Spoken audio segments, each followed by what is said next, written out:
This video is about the Red Lodge Clay Center in Red Lodge, Montana. The main thing I would have to say about the Red Lodge is that it represents one man's vision, and it's really well put together, and everything is new because it was founded in 2005. The founder, David Hindler, wanted to provide a place where people could transition from the MFA program to being a professional potter. This is the gallery, and there are lots of excellent pots in it. It's right in town, and the studios are outside of town a couple miles. This train kill is a thing of beauty, just a really nice piece. They've got quite a few kilns. Most of them are indoors where they're protected from the wind, and then they've got some outdoor kilns, plus some electric kilns indoors. Everything is in really good shape. In addition to all these kilns, they've got tools galore, everything that a potter would need. Woodworking, welding, sandblasting, ball mills, you name it, they've got it. And I'll show you some pictures of all that equipment.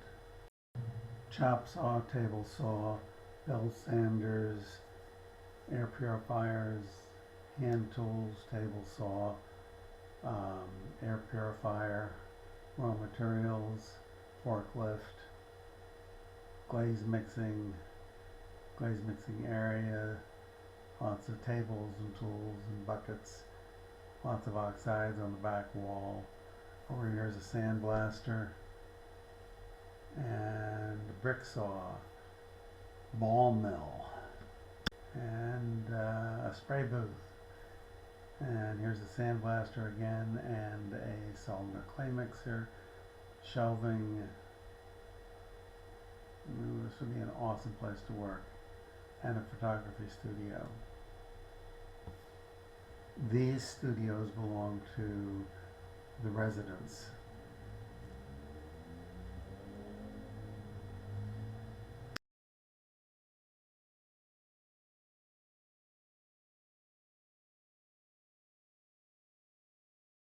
This is the photography area. There's one light coming down from the top and two reflectors on either side and a gradient backdrop.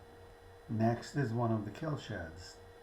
The remainder of this movie is going to be some video walkthroughs of the kill rooms and the studio spaces and so on, which I wanted to include because I found it interesting, and maybe you will too. And it provides some more detailed information that I did not add in the voiceover in the previous part.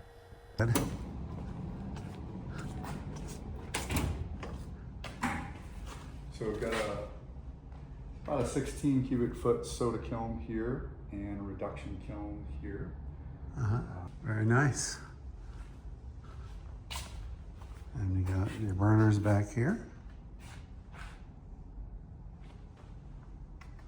Yeah, we had these kilns outside for a while. And we kind of had to build little, tent cities behind them so they wouldn't blow out overnight. So it took Oh us yeah, a bit yeah. to get us out. But we finally built this building two years ago. This is our catenary wood salt kiln. And we primarily fire with pine, and then we have a hardwood. We have a cabinet company up in Billings that bundles up all their extra hardwood for us. So kind of do a mix of pine and hardwood. Typically this kiln fires 36 hours, 36 to 40. And then we usually You have two firebox? No, that's a flue over there. Yeah, we usually put about 10 to 15 pounds of salt in it. We're gonna rebuild the back floor. design. Catenary, so it's catenary, But yeah. the catenary arch. And it fires great. I mean, so your Bore box would have an out. Those are typically outside of the arch, the Bores, and the catenaries include that firebox within the arch itself. Uh-huh.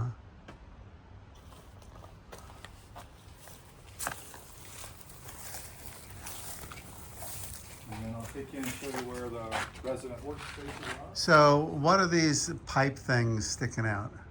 Those are the grate bars. Oh, Yeah, so we weld Okay. a rebar on there, so when we're done firing, we rotate them so they don't have a big U shape in them, Uh-huh. and it just allows them to have a lot longer life. uh-huh. And then if you don't do that, a lot of people pull them out and beat them flat after the firing when they're red hot. I just turn them in there, Uh-huh. and when we put them in there, we just weld the rebar on. It makes it a lot easier. And all the residents are in the process of packing up. We have 4 year-long residents, and they are from kind of all over the country. And it's a 1-year renewable up to 2. And we renewed this group for a 2nd year, and they have to be out of their studios on the 31st of July. And we do a huge studio clean. Monday is our big final studio clean. We'll go So in and, these are the studios here? yeah, they're 4 12 by 12, and then they can utilize this space as kind of a group overflow kind of process. Okay, very nice. And I'll show you the kiln rooms in here. Can I get a quick look at these studios? Sure. Yeah, my landscaper is open right now. Yeah.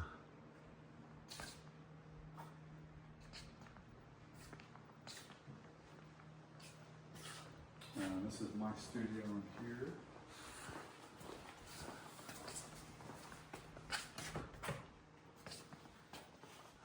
Nice and big.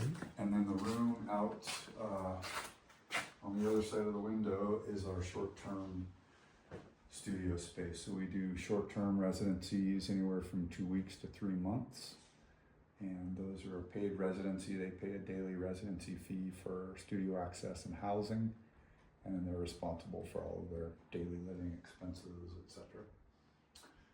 And then our long-term residence is a work exchange program. So they provide us with hours monthly, and we, in exchange for that, provide them a monthly stipend, a materials and firing budget, and housing and studio space.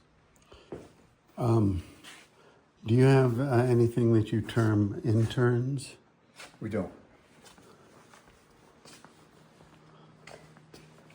So I'll show you the outdoor kilns here.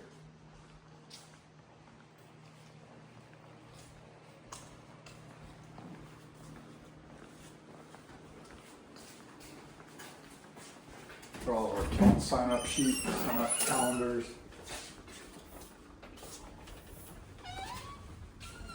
All the loading instructions, firing logs for kilns. We have QR codes so you can QR in, and it gives you a video of how to start, fire all the kilns we have on site. I have a Bailey shuttle kiln, car kiln, so this door rolls out, and it's the stackable space is 32 by 32, and that cart is rollable, so you can roll it into your studio if you're building a big sculpture. We have 2 of those carts, so you can have 1 firing and 1 working, or 2 out working. So it works great if you're working on big projects. We're entering another building, and on the left you can see a incredibly gorgeous train kiln, and the firebox is on the back end there. The loading door is in the center behind the sheet of plywood, and when you go in the loading door, you load to your left and also to your right, and you can see the top of the arch there. The right, left, and center stacking areas are each 36 by 48, and you can clear your head on the inside when you're on your knees. The main stoking port is on the other side of the kiln. You can see the stoke hole was bricked up after the last firing. And there's a really nice sliding door to cover the stoke hole. And that's the chimney, just like the smokestack on a steam locomotive.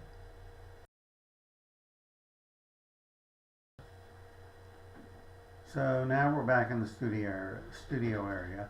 There are cubicles to the on the perimeter of this space, and the center is a kind of a communal workspace that people share.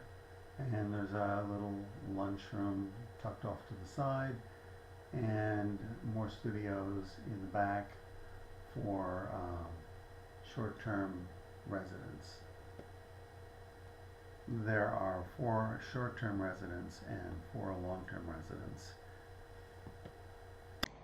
So yeah, a lot of the residents will move from residency to residency. So it's really great to see kind of where everybody finally lands. And, hopefully they finally land somewhere Yeah. where they're able to do this for their whole life and make money. yeah, That's the trick. that's the trick, right? So this is a salt and mix here with a hood and vent and sandblasting of sorts. Here is a Laguna spray booth, and it's got filters in the back, and then another set of filters and vents outside, and a ball mill area, and brick saw, tools, shelving, and a Miller welding machine.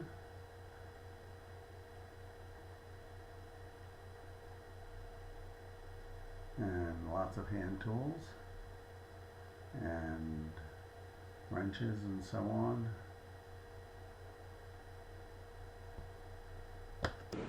This is dry mixing glaze materials, and it's arranged from A to Z, going down that way.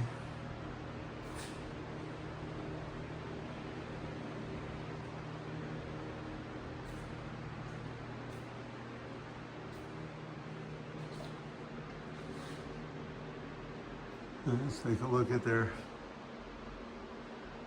collection of oxides.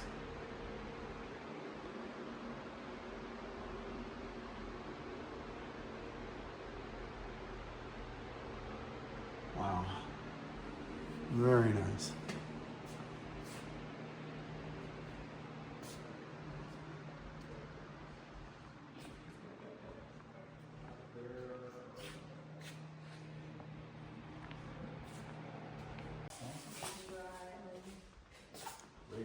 Yeah, so, let's see, hopefully they dry okay. Get a photo of those guys. Yeah, absolutely. I normally like to dry things pretty slow.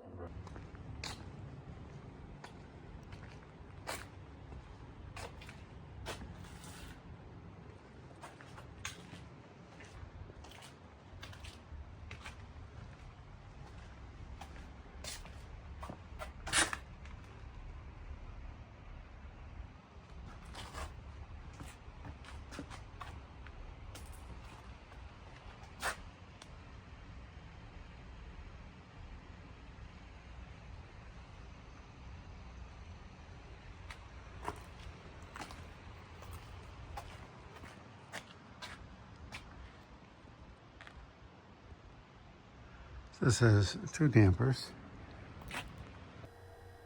The last of this video was basically walking around again, a little more footage. And this is the end of my visit to Red Lodge. Great institution, really well organized and well equipped.